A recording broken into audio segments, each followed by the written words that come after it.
Our final two excerpts are from the last act of Bayadère, Act 4, which is subtitled Revenge of the Gods. Gamzatti perseveres and the wedding goes forward. Solor comes out of his dream. He's going to marry Gamzatti, but at the wedding, the shade of Nikiya appears, only visible to Solor, but Gamzatti knows something is not right.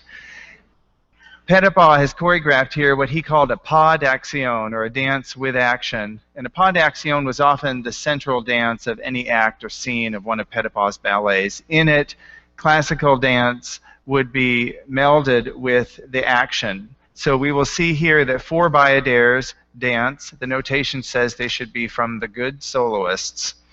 They dance, and then we have the dramatic elements. We will have an entrance for Gamzatti, and here is another interesting twist. As was often the case with the male roles in ballet in the late 19th century in St. Petersburg, the seasoned dancer would do the partnering and would do the pantomime.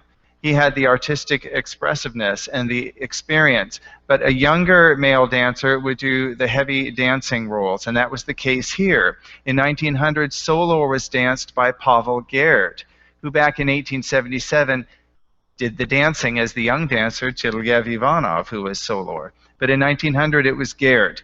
Nikolai Legat, who was brother to Sergei Legat, they were two of these sort of up-and-comers, stepped in to do the dancing. He was referred to just as cavalier. They would both be on the stage sometimes at the same time, essentially 2 Solors, and apparently the audience did not have a problem with this, and neither did Petipa. It sort of came down to practicality, and maybe the classical side of things really did take over then, dance architecture. We're going to see 2 excerpts from the pas d'action. We'll look at the entrée, which is quite involved, and we'll stop and talk a little more and look at the coda. In the entrée, as I said, we begin with 4 bayadères, then we have an entrance for Gamzatti and the cavalier.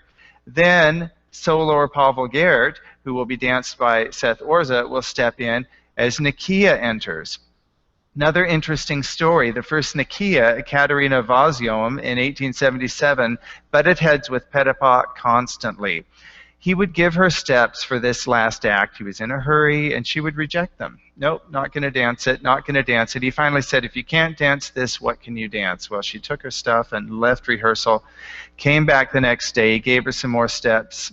No, you can't dance them. He finally said, do what Madame Gorshenkova does. Well, she was dancing Gamzatti, and she was a real jumper. Vazyom was not a jumper. Fast footwork, very intricate beats was her forte. So Petipa was really trying to get at her. But she took the challenge, and you'll see it in Nikiya's entrance. Grand jetés from the downstage wing. She writes about them in her memoirs, and there they are in the notation of 1900. Very exciting. So let's go ahead and watch this entrée from the pas d'action of Bayadère Act 4, The Wedding, and you will see our different characters.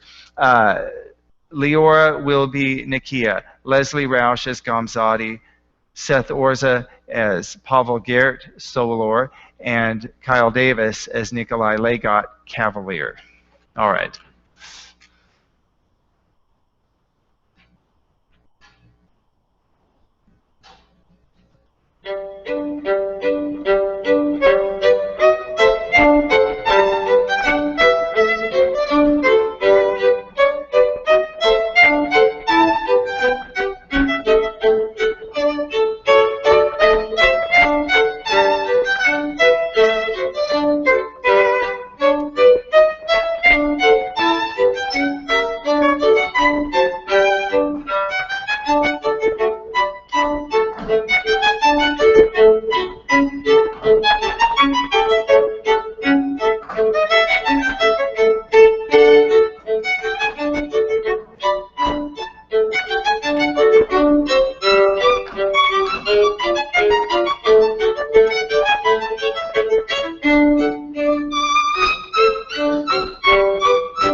After that entree would be an adagio and variation solos. Those are not notated, so we won't have them for you tonight, but we do have the coda, which I just love. It begins with the 4 bayadères, one at a time, each down the stage with sotoboscs and chaînés.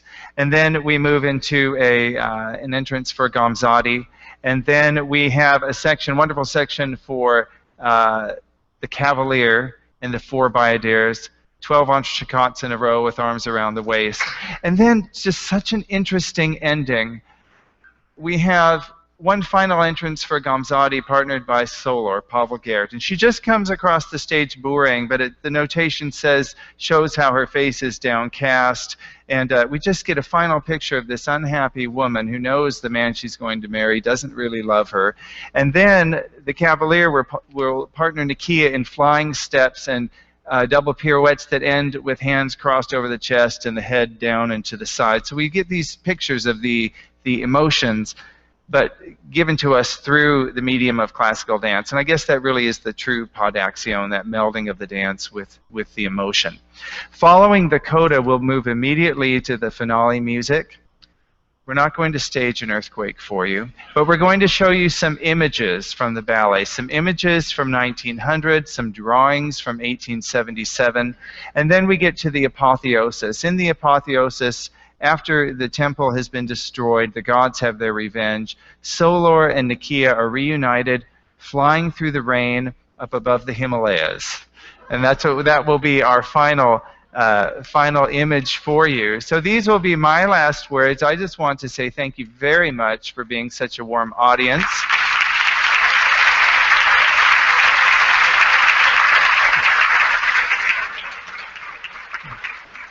Thank you to Mrs. Cronson and the Works in Process program.